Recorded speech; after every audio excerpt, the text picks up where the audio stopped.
Tudo bem, pessoal? Sejam bem-vindos a mais uma aula, então, de contabilidade das instituições financeiras. Hoje a gente vai falar um pouquinho do mercado de câmbio, né? Entendendo aí mais sobre o mercado financeiro brasileiro.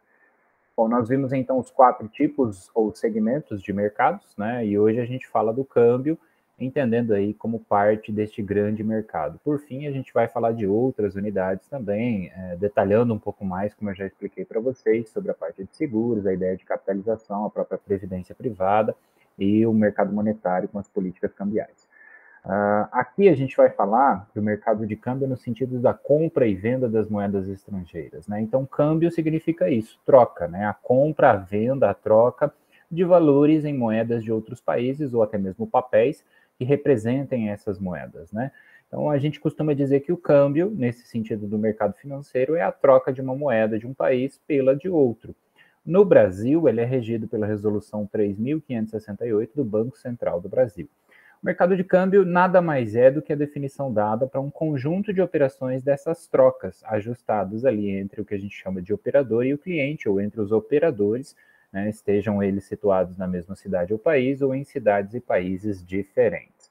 A gente pode destacar os tipos de operações. Então, a gente vai ter o chamado câmbio manual, que é a compra e venda da moeda estrangeira em espécie, né, a troca física do dinheiro estrangeiro pela moeda nacional e vice-versa.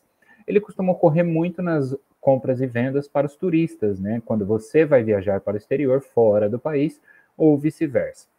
O câmbio sacado são as operações que envolvem esses saques sobre os haveres, né, sobre o conjunto de dinheiro, de recursos ali junto ao banqueiro no exterior. São as operações fechadas nos bancos autorizados a operar em câmbio e que sacam, isto é, autorizam o débito de suas contas junto a banqueiros no exterior. Então você deposita o dinheiro e faz ou efetua esse saque quando estiver no exterior. A gente pode destacar ainda também em relação às operações ao aspecto da natureza, né? A gente costuma dizer que existem as operações de câmbio comerciais e financeiras. As comerciais são as operações relacionadas à ideia do próprio comércio, que a gente chama de comércio exterior. É o processo de importação e exportação, frete entre nações, né? O seguro e também a comissão de agentes envolvidos. As operações financeiras são aquelas relacionadas com o ingresso, a saída, ou seja, a entrada e a saída de capitais sob a forma de empréstimo ou investimento, além do pagamento de assistências que são realizadas durante esse processo, pagamento de direito autoral, royalties, juros, dividendos, lucros. Por exemplo, você pode investir dentro do mercado financeiro uma ação de uma empresa que não é brasileira. E aí esses dividendos ou lucros, enfim, juros, até mesmo royalties, se houver, eles serão pagos na forma ou na condição de moeda estrangeira. Haverá necessidade deste câmbio, né, caso seja do seu interesse. E aí isso caracteriza, né, o pagamento de dividendos em dólar, por exemplo, caracteriza uma operação de câmbio financeira. Aí a gente pode citar alguns dos principais aspectos daquela resolução que eu citei para vocês, né, que vai explicar e vai detalhar com maior categoria aí, e entendendo a regulação, né, do mercado de câmbio.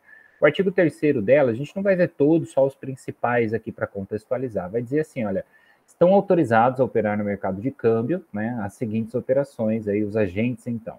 Os bancos, né, exceto aí o de desenvolvimento e a Caixa Econômica Federal, todas as operações de mercado de câmbio.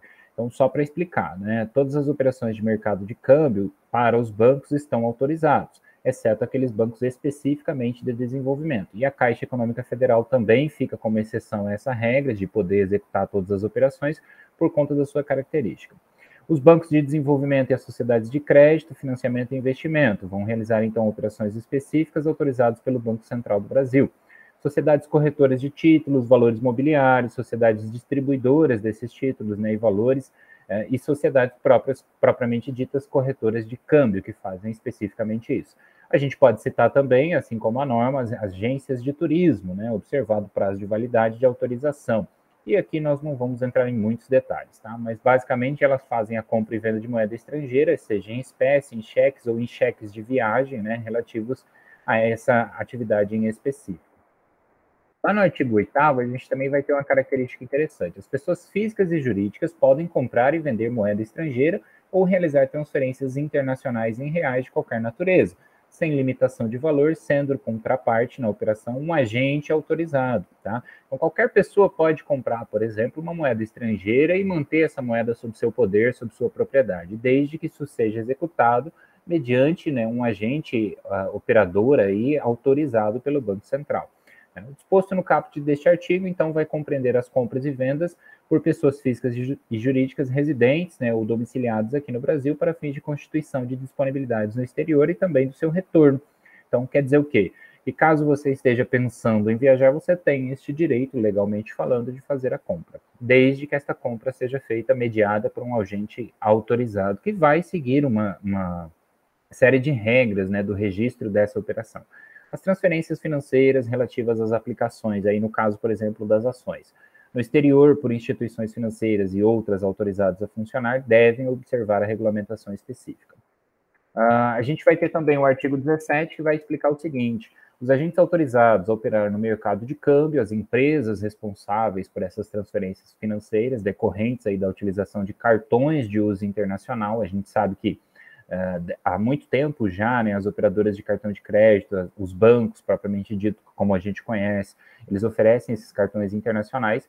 Então, essas empresas que seriam aí as facilitadoras de pagamentos internacionais e as empresas que realizam transferências também diretamente devem zelar pelo cumprimento da legislação e pela regulamentação cambial.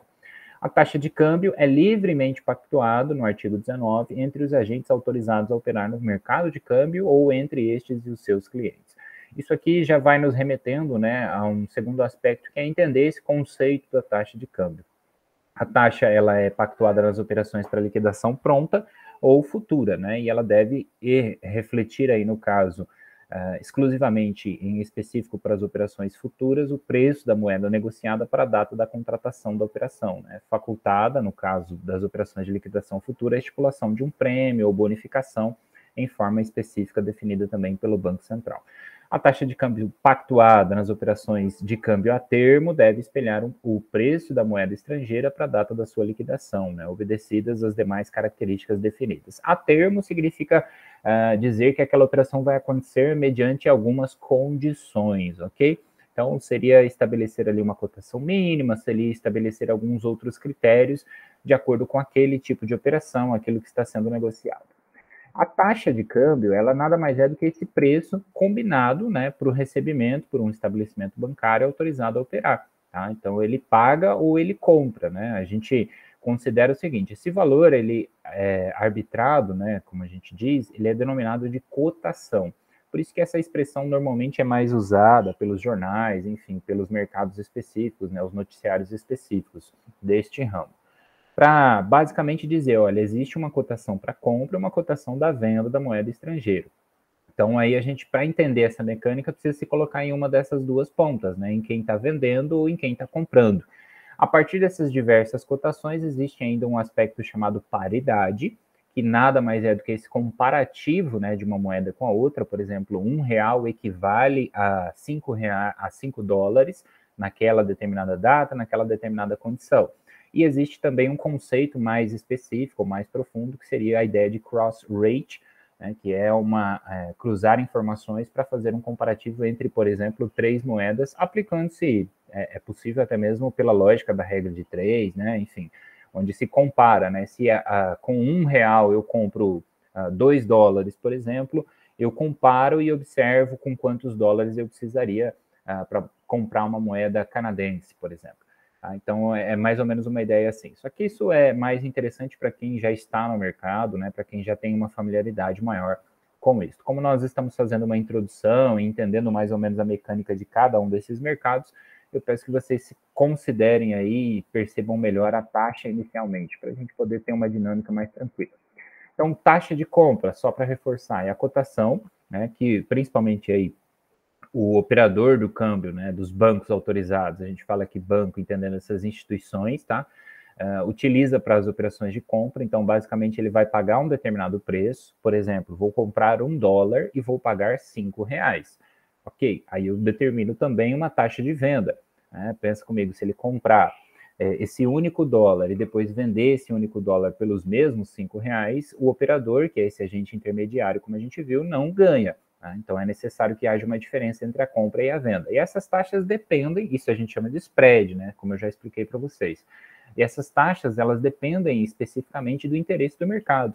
Então, tem uma influência muito grande sobre o aspecto da taxa de juros, da inflação, não só no Brasil, mas em todos os países do mundo, né, do seu próprio desenvolvimento, das suas balanças comerciais, né, de como anda ali a característica de cada um dos países, tá? Então, por exemplo, o dólar, ele é uma moeda muito forte porque ele circula em praticamente todos os países do mundo. Então, há, por exemplo, uma facilidade muito grande de você fazer a troca desse dólar por outra moeda, tá? E isso faz com que haja uma valorização de acordo com a oportunidade do negócio, o interesse das pessoas, então a própria solidez daquela moeda, né? O Brasil, como ainda é, como nós conhecemos, um país de certa maneira emergente, economicamente falando, né? Está em crescimento, ou pelo menos tentando reajustar o seu crescimento, ele ainda tem um aspecto de desvalorização. E aí, nesse sentido, a gente acaba sentindo a influência desse processo.